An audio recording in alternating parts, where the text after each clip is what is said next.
Salamo fasivy amin'ny dimapolo ho an'ny mpiventira Altachette miktamana taon'i Davida fony Saoly naniraka ka nisy niambina ny trano hamonoana azy.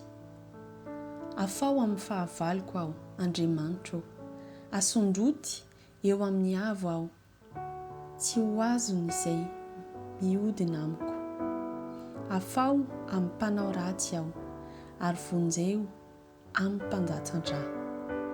Fa indro manotrika ahazo ny aiko izy, miangona anohitra ahy ny mahery.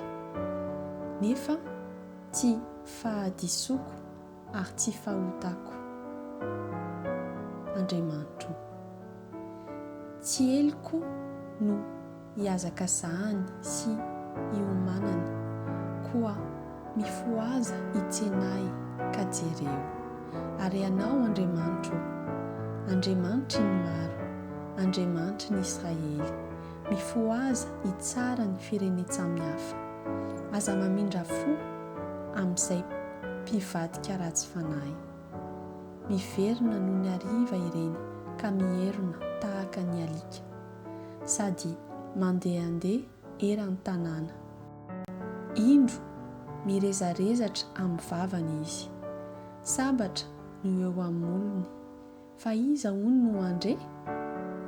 Kanjo ianao Andriamanitro, hiome azy, ianao aneso ny firenena rehetra.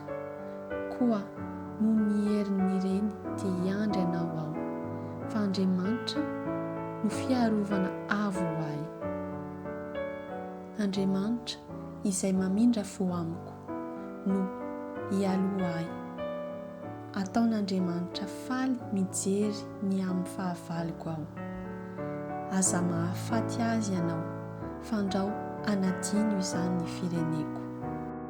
Ampirenireneo amin'ny herinao izy, ka arepao ry Tompo ampinganay.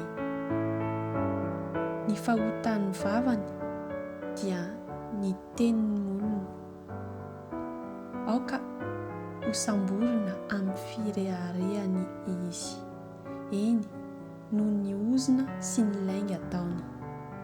Ary ingano ankatezerana izy, ary ingano mba tsy ho ao intsony, ary aoka ho fantany fa Andriamanitra no manapaka eo amin'ny Jakoba ka hatramin'ny farantany. Ary miverina noho ny hariva ireny ka mierona tahaka ny alika, sady mandehandeha eran'ny tanàna. Mireoreo mitady hanina izy, raha tsy voky izy dia any mandritra ny alina.